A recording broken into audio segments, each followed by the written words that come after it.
حبيبك خير الخلق كلهم محمد سيد الكونين والثقلين والفريقين من عرب ومن عجم مولاي صل وسلم دائما أبدا على حبيبك خير الخلق كلهم جی باب غسل الدم قال حدثنا محمد بن المثنى قال حدثنا يحيى عن هشام قال حدثتني فاطمة عن أسماء قالت جاءت امرأة النبي صلى الله تعالى عليه وسلم فقالت أرأيت إحدنا تحيض في الثوب كيف تصنع قال تحته ثم تقرصه بالماء وتنضحه وتصلي فيه. باب ہے خون کو دھونے کے والے سے. امام بخاری اپنی سند کے ساتھ بیان فرماتے ہیں کہ ہمیں فاطمہ بنت منذر انہوں نے بیان کیا حضرت اسماء سے، حضرت اسماء بنت ابو بکر رضی اللہ تعالیٰ عنہ. آپ فرماتی ہیں کہ ایک عورت نبی پاک صلی اللہ علیہ وآلہ وسلم کی بارگاہ میں آئی. اس نے کہا کہ آپ ہمیں کیا بتاتے ہیں کہ ہم میں سے کوئی ایک اپنے کپڑوں کے اندر حیض والی بھی ہو جائے تو کیسے اس کے ساتھ کیا کرے؟ فرمایا تو اس کو اس طرح کر تحت اس کو ہٹا دے، پھر اس کو تو خرچ دے پانی کے ساتھ، یعنی اس کو کھرچنا اور پھر اس کو مل کے پانی کے ساتھ دھونا، اور پھر پانی کے ساتھ جب یہ سارا کھرچنا ہو جائے تو پھر اس کے بعد تو اس کو پانی کے ساتھ پانی اس پر انڈیل دے وتصلی فیہ، اور پھر انہی کپڑوں کے اندر تو نماز ادا کر لے.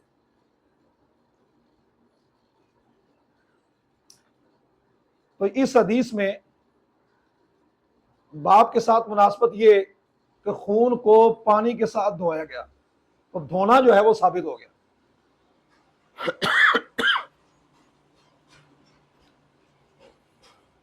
جی قال حدثنا محمد قال حدثنا أبو معاوية قال حدثنا هشام بن عروة عن أبيه عن عائشة رضي الله تعالى عنها قالت جاءت فاطمة بنت أبي حبيش إلى النبي صلى الله تعالى عليه وسلم فقالت يا رسول الله إن امرأة أستحاض فلا أطهر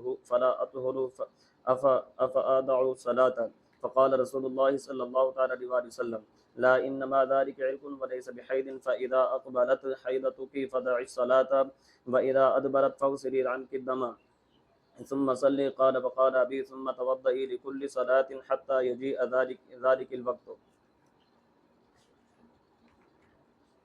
فیجیء ذلک الوقت. امام بخاری اپنی سند کے ساتھ بیان فرماتے ہیں، ام المومنین سیدہ عائشہ صدیقہ رضی اللہ تعالیٰ سے روایت کرتے ہیں کہ آپ فرماتی ہیں کہ فاطمہ بنت ابی حبیش نبی پاک صلی اللہ علیہ وسلم کے پاس آئیں. انہوں نے عرض کی یا رسول اللہ کہ میں ایسی عورت ہوں کہ جس کو استحاضہ کا مسئلہ ہے، میں پاک نہیں ہوتی، کیا میں نماز چھوڑ نہ دوں؟ رسول اللہ صلی اللہ علیہ وسلم فرمایا نماز نہیں چھوڑنی، یہ ایک رگ کا خون ہے، حیض نہیں ہے. جب تجھے حیض کے دن آئیں اس وقت نماز چھوڑ دے، جب وہ دن چلے جائیں کم از کم 3 دن زیادہ سے زیادہ 10 دن، جب یہ دن چلے جائے فاغسلی عنک الدم، تو اس سے اپنے خون کو دھو پھر نماز ادا کر. راوی کہتے ہیں کہ میرے والد گرامی عروہ انہیں کہا کہ پھر حضور نے کہا کہ تم ہر نماز کے لیے، ہر نماز کے وقت کے لیے، امام شافعی کے نزدیک یہ ہر نماز کے لیے، اور ہمارے نزدیک یہ لام توقید کا ہے، یعنی ہر نماز کے وقت کے لیے وضو کر حتیٰ کہ آ جائے اگلی نماز کا وقت. تو اس میں باپ کے ساتھ مناسبت یہ کہ جو استحاضہ کا خون تھا اس کو دھونے کا، تو خون کو دھونے کا بیان تھا، حدیث اس کے مطابق آ گئی. جی باب غسل المنی وفرقه وغسل ما يصيب من المرأة۔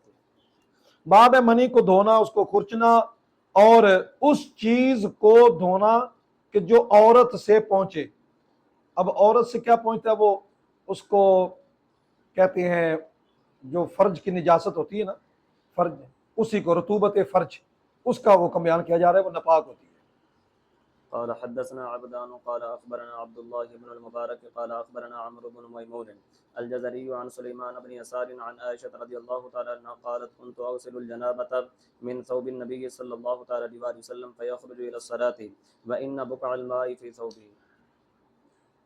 امام بخاری اپنی سند کے ساتھ ام المومنین سیدہ عائشہ رضی اللہ تعالیٰ سے روایت کرتے ہیں کہ آپ فرماتی ہیں کہ میں نبی پاک صلی اللہ علیہ وآلہ وسلم کے کپڑوں سے جنابت کے اثر کو دھوتی تھی۔ آپ نماز کے لیے تشریف لے جاتے اور آپ کے کپڑوں میں پانی کے جو نشان ہوتا ہے وہ موجود ہوتا تھا۔ اس سے نبی پاک صلی اللہ علیہ وسلم امت کے لیے بڑی آسانی فرما دی کہ اگر ایسا معاملہ ہو جائے تو کپڑے اتار کر نہیں، جہاں جہاں نجاست کسی کو لگ جاتی ہے تو وہ وہاں پر دھو لے۔ وہ دھونا کپڑے گیلے بھی ہوں تب اسی میں نماز پڑھی جا سکتی ہے۔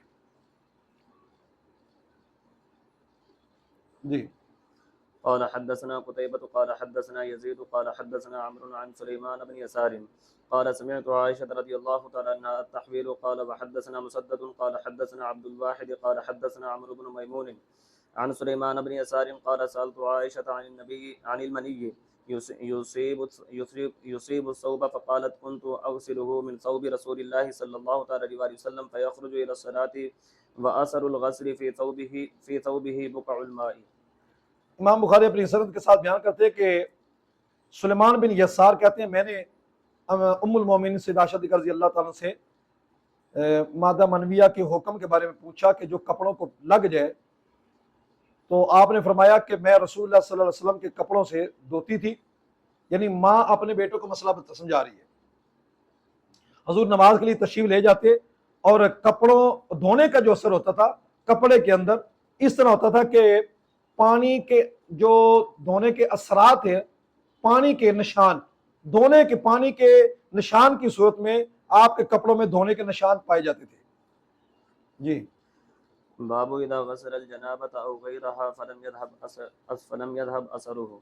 باب ہے کہ جب وہ جنابت کا غسل کرے یا اس کے علاوہ یعنی حیض کے خون کا، تو اس کا اثر، دھونے کا غسل کا اثر نہ جائے، اس والے سے۔ جی قال حدثنا موسى بن اسماعيل المنكري قال حدثنا عبد الواحد قال حدثنا عمرو بن ميمون قال سألت سليمان بن يسار في ثوبه تصيبه الجنابة قالت عائشة كنت أغسله من ثوب رسول الله صلى الله عليه وسلم ثم يخرج إلى الصلاة وأثر الغسل فيه بقع الماء۔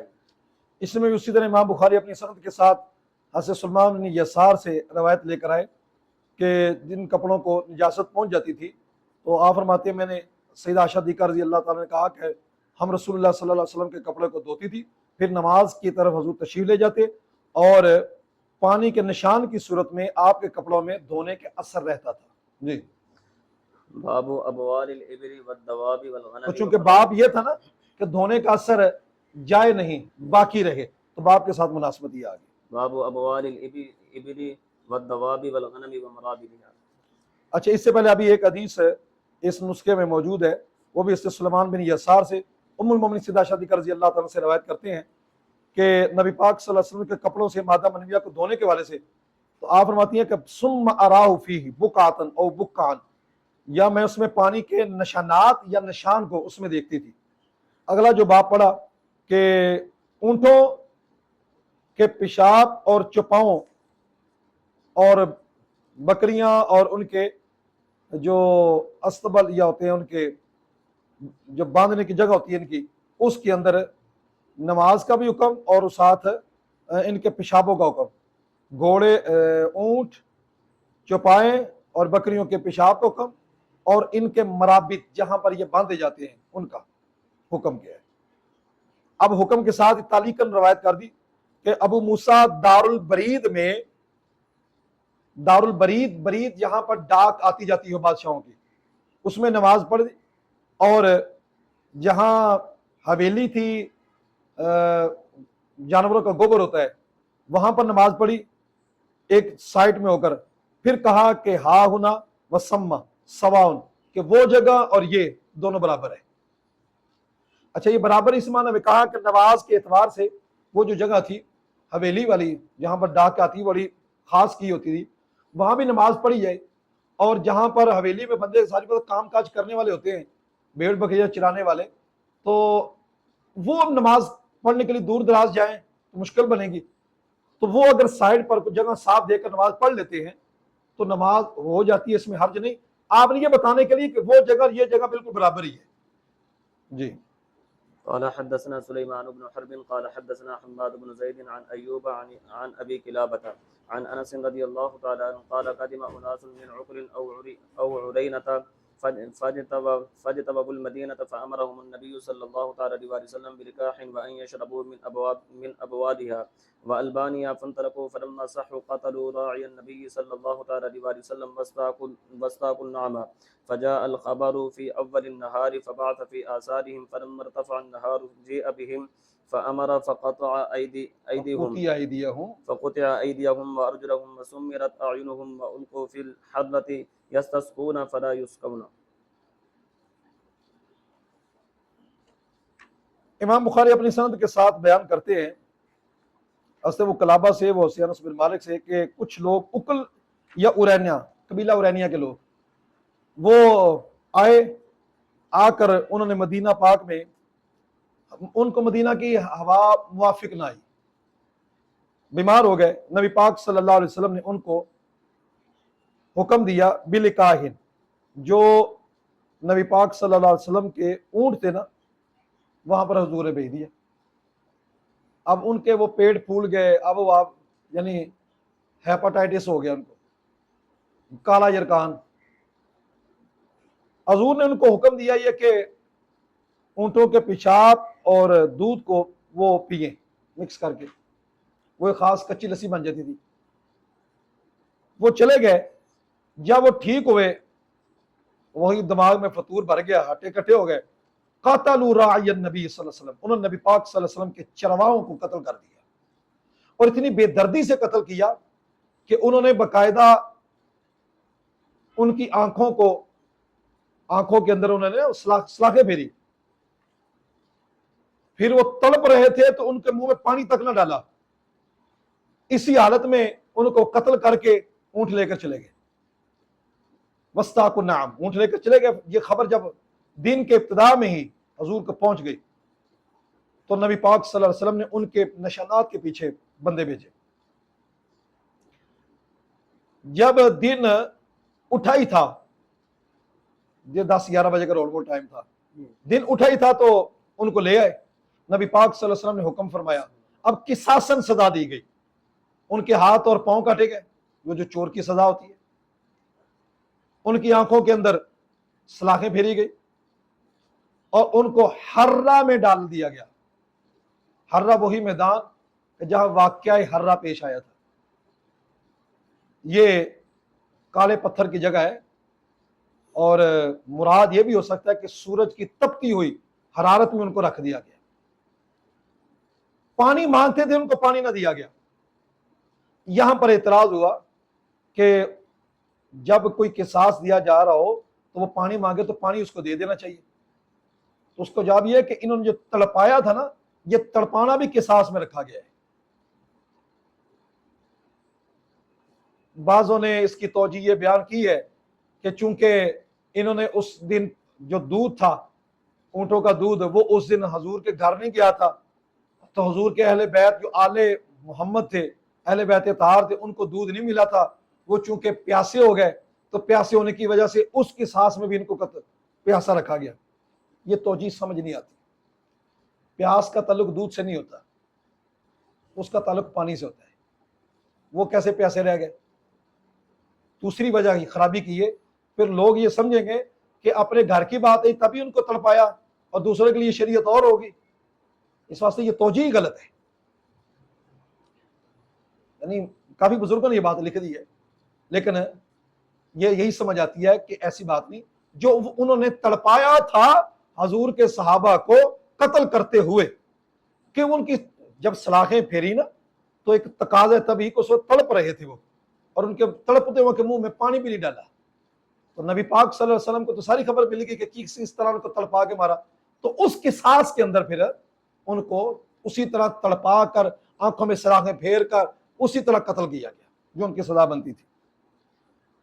ابو قلابہ کہتے ہیں فَهَؤُلَاءِ سَرَقُوا وَقَتَلُوا وَكَفَرُوا بَعْدَ إِيمَانِهِمْ وَحَارَبُوا اللَّهَ وَرَسُولَهُ. یہی ہیں جنہوں نے چوری کی، چوری کی سزا ملی، قاتلوا قتل کیا، قتل کا قصاص ہو گیا، ایمان لانے کے بعد کفر کیا، اللہ اس کے رسول کے ساتھ جنگ کی. جی. قال حدثنا آدم قال حدثنا شعبة قال أخبرنا أبو التياح يزيد بن حميد عن أنس قال كان النبي صلى الله عليه وسلم يصلي قبل أن يبنى المسجد في مرابد الغنم. امام بخاری اپنی سند کے ساتھ بیان کرتے ہیں انس بن مالک سے، کہتے ہیں نبی پاک صلی اللہ علیہ وسلم آپ مسجد بننے سے پہلے، مسجد کی بنیاد رکھے جانے سے پہلے مدینہ پاک میں جہاں بکریوں کا مقام ہوتا ہے، جہاں بکریاں باندھی جاتی ہیں، وہاں پر حضور برابد میں نماز ادا فرماتے رہے. اگر منع ہوتا تو حضور نماز ادا نہ فرماتے. اچھا، اب باب کے ساتھ مناسبت یہ کہ جو قبیلہ ارینیہ والے ان کو پیشاب اونٹوں کے پیشاب پینے کا حکم دیا گیا، تو اس سے یہ مسئلہ سمجھ آتا ہے کہ جب یقین ہو کہ مجھے اسی نجاست سے شفا ملنی ہے تو پھر اس کے لیے وہ جائز ہو جاتی ہے. نبی پاک صلی اللہ علیہ وسلم کو چونکہ یہ وحی سے علم ہوا تھا، اتنا یقین ہو تو پھر تو وہ شفا لی جا سکتی ہے، حرام میں شفا نہیں رکھی گئی. اور جب عذر آتا ہے تو وہ چیز اس کے لیے حرام نہیں رہتی، حرام میں شفا نہیں. اور جب عذر آتا ہے تو عذر کا مطلب ہے اور کسی میڈیسن میں وہ شفا نہیں مل رہی، اب یہی بچا ہے، تو اب یہ اس کے لیے حرام نہیں رہتا. اب یہ نہیں ہے کہ حرام سے شفا مل رہی ہے، عذر کی وجہ سے وہ چیز اس کے لیے حرام نہیں رہی. دوسرا یہ جو حدیث ہے جس میں نبی پاک صلی اللہ علیہ وسلم بکریوں کے اس مقام میں نماز ادا فرماتے رہے، اس کی سے مناسبت یہ ہے کہ بکری ظاہری بات جہاں رہتے ہیں پیشاب وغیرہ تو کرتے ہیں، تو یہ دلالت تضمنی کے اعتبار سے کہ یہ اس چیز کو لازم بنتی ہے کہ جہاں بکریاں وہاں پیشاب وغیرہ بھی ہوتا ہے، تو اس اعتبار سے اگر کوئی منع ہوتا تو حضور نماز نہ فرماتے، اگرچہ ہٹ کر ہی نماز ادا فرماتے ہوں گے. جی. باب ما يقع من النجاسة في السمن والماء.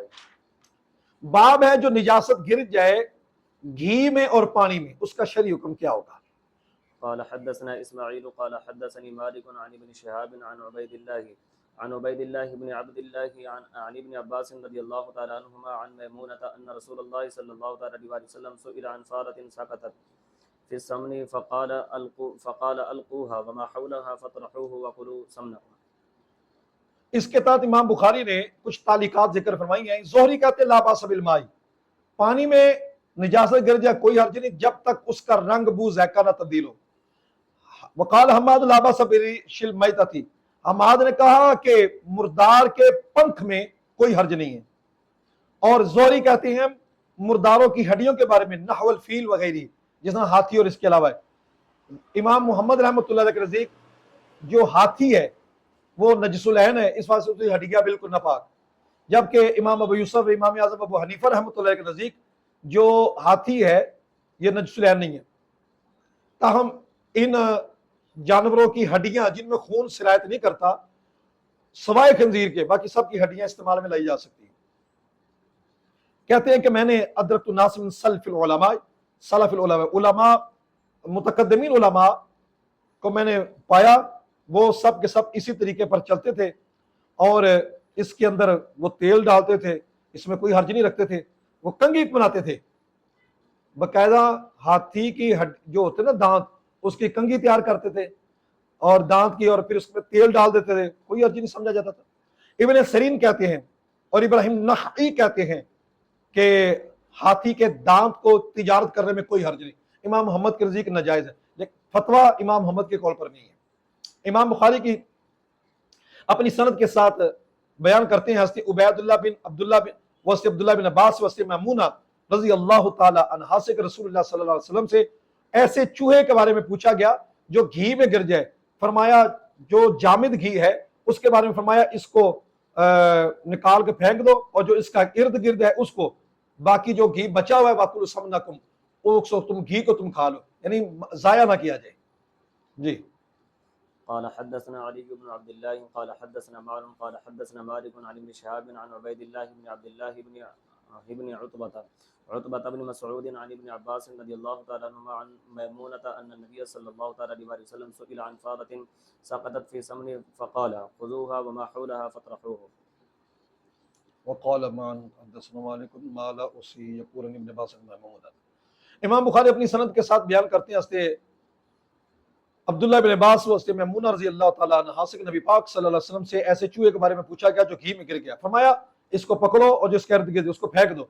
اور مان کہتے ہیں ہمیں بیان کیا مالک نے وہ چیز کے جس کو ہم شمار نہیں کر سکتے وہ کہتے ہیں عبداللہ بن عباس و میمونہ سے بیان کرتے ہیں. جی قال حدثنا احمد بن محمد قال اخبرنا عبد الله بن المبارك قال اخبرنا معمر عن همام بن منبه عن ابي هريره رضي الله تعالى عنه عن النبي صلى الله عليه وسلم قال كل كلم يكلمه المسلم في سبيل الله يكون يوم القيامة كهيئتها إذ طعنت تفجر دم لون الدم والعرف عرف المسك.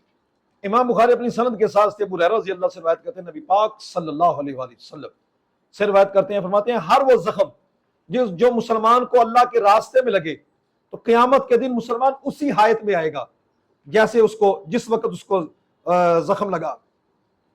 اس کا خون نکل رہا ہوگا اور اس کے خون تفجر خون بہ رہا ہوگا دم اللونی خون کا جو رنگ ہوگا اللہ اکبر خون کا جو رنگ ہوگا اور اس کی کیفیت کیا ہوگی کہ کستوری ہے کستوری اور وہ اپنی خوشبو کو بکھیر رہی ہوگی. رنگ خون کا ہوگا لیکن اس کی خوشبو جو ہوگی وہ کستوری والی ہوگی. اچھا باب کے ساتھ مناسبت یہ کہ خون کا نکلنا اور شہید کا جو خون نکلتا ہے جب تک بدن کے ساتھ ہے تو اس وقت تک وہ پاک ہے اور جب جدا ہو جاتا ہے جب خون جدا ہو جاتا ہے تو وہ ناپاک ہوگا. اس واسطے اس کو شہید کا حکم بھی ہے کہ اس کو اسی طرح دفنا دینے کا حکم ہے. مولا صلی وسلم علی حبیبک خیر خلقک